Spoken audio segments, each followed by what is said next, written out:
So two things really quick. First, I know it's going to sound totally implausible, and you're going to say that I just went and looked it up, but I just thought of what the scent, the smell, olfactory, I think is what it is.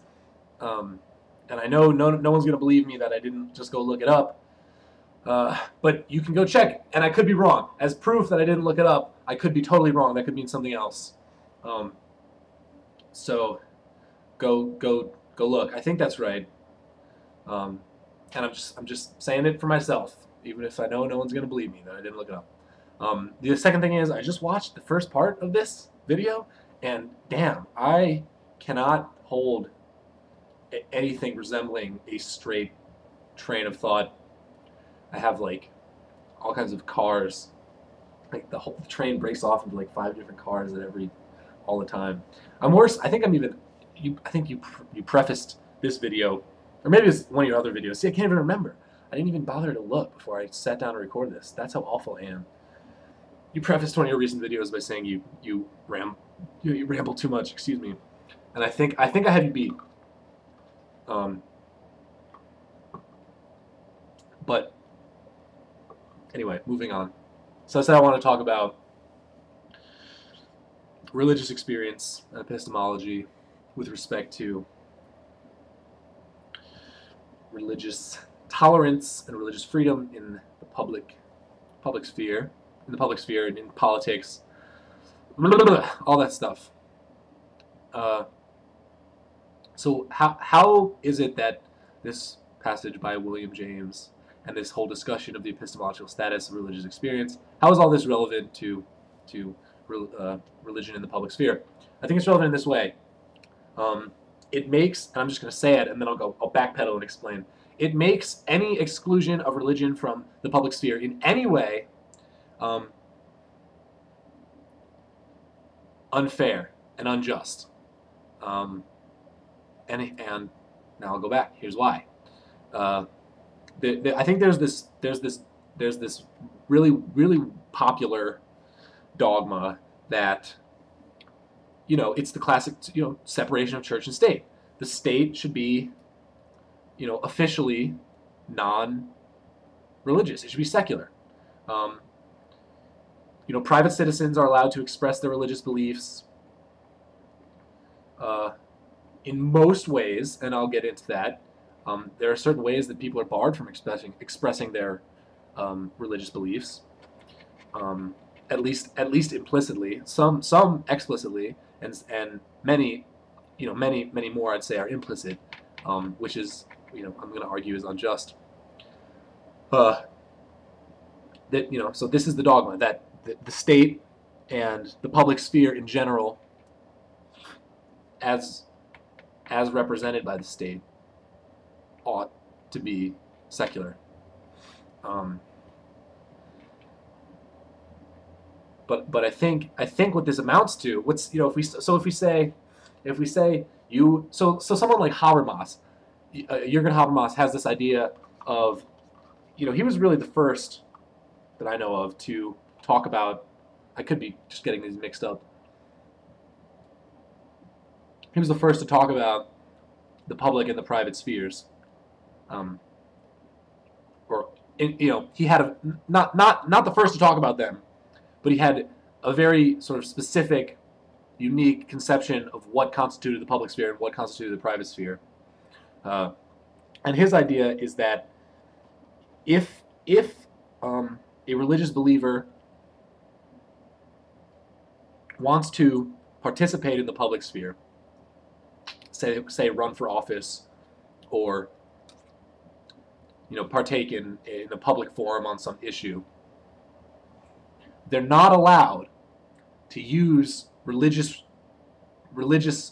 reasons to justify whatever the belief is that they're arguing for. So let's take abortion, because that's the easiest by far example. If a religious person doesn't believe in abortion, and the reasons for not believing in abortion are religious reasons, Habermas says those reasons are inadmissible in the public sphere. So, say this person was a congressman, he wouldn't be allowed on the floor of Congress to argue against legalizing abortion based on any reasons that he might have that were religious reasons.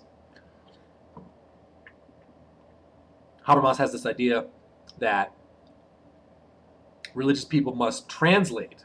He uses the term translate. They must translate their religious reasons for holding a belief into secular reasons in order for them to be admissible into the public sphere. So like I said, if I am against abortion for some religious reason, I have to come up with secular reasons that I disagree with abortion in order for my opposition to abortion to be countable, to be legitimate in the public sphere. I'm free to, as a private, go protest, try to convince my friends in a sitting around the dinner table, yada yada yada. But when it comes to the public sphere, government, et cetera, I am not allowed to use religious reasons. I have to translate those reasons into secular reasons. And this to me seems to be totally unfair, and B, unfair for reasons I'll talk about. But first, the second, I probably should have reversed those, but it amounts to the individual demanding the translation from religious to secular reasons, which is a lot of people, it seems to me. A lot of this is a popular belief, I think, that religious people cannot use religious reasons in the public sphere to justify beliefs. If I'm wrong, let me know, but it seems popular. Holding to that belief, to me, amounts to claiming victory in the epistemological debate that Luddite Romantic hints at in the video, and that is talked about in the quote that he reads.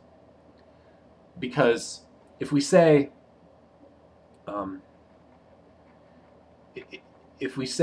well, these types of reasons are admissible in the public sphere, these types of reasons are not admissible in the public sphere, we're there making an implicit, at least implicit, and maybe explicit claim that these reasons are better than these reasons, are more justified, are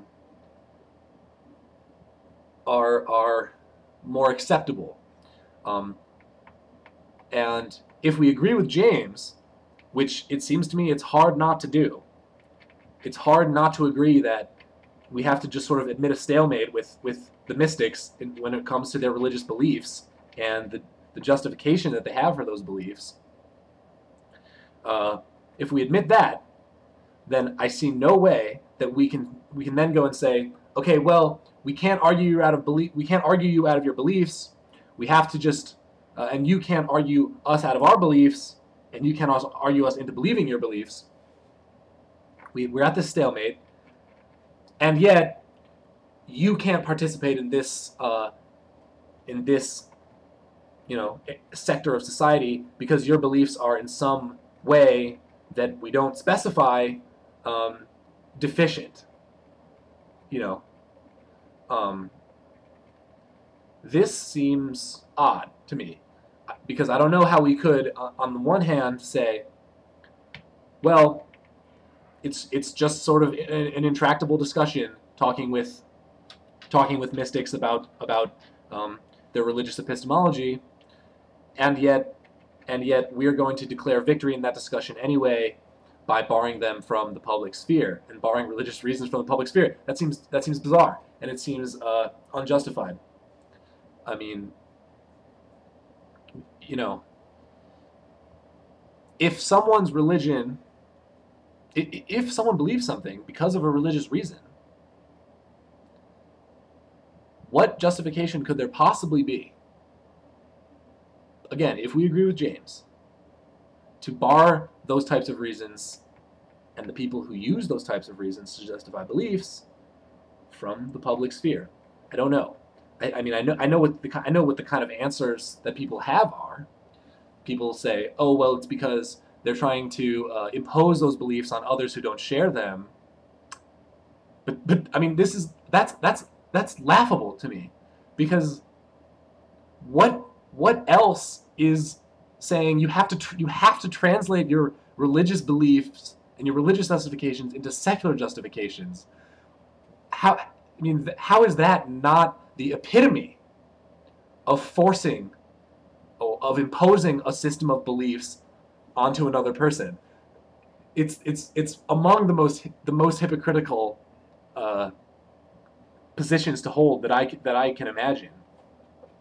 And it's just baffling to me that so many people sort of adhere to this separation of church and state dogma. I mean, if someone is fucking religious, it seems to me that we have to let them be religious however they want to be religious. Now that doesn't mean we have to totally acquiesce. For example, if someone's religion demands that they if someone's religion, if someone is in Congress and their religion is against abortion and they're offering all these religious reasons, why abortion is wrong, the rest of us are totally free to argue against those reasons in a logical way. That we're totally free to argue against those reasons in a religious way. We're totally free to do whatever we want with those reasons. But what we can't do is say you can't even offer those reasons in this forum. That to me seems totally unjustified and unfair, because it really ignores, I mean, beyond being hypocritical, it really just ignores the intensity of people's religious beliefs and their religious experiences. Because again, if we agree with James and we really come to understand the point that these religious experiences are as immediate and are as unassailable and that are as sort of deeply felt in the mystic as any of our sensory experiences are to us, maybe even more so. If we grasp that point, it seems very insensitive, to say the least, to say that those are inadmissible, even though they're of the same type as ours, and they have the same type of justification, namely sensory justification. Again, if we agree with James. If you disagree with James, this is a different conversation, and I'd like to hear how you disagree with James and why. But if we agree with him, it seems bizarre to discount religious experience and the knowledge that the knowledge and the beliefs that people gain from those experiences, to say that those reasons are inadmissible. It's hypocritical and it's insensitive. It's hypocritical in two ways, really. It's hypocritical because we're saying we acknowledge that these are the same types of beliefs that we have, and yet in some way they're also deficient in a way that we don't specify ever, that I know of. And it's hypocritical because the reasons that we offer,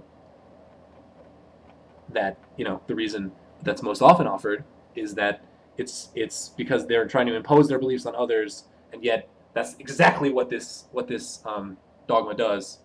So those are the problems that I see, and that's how I think this conversation about the epistemology of religious experience comes to bear on the public sphere. I'd love to hear what anyone has to think. Great video letter, romantic. Keep it up.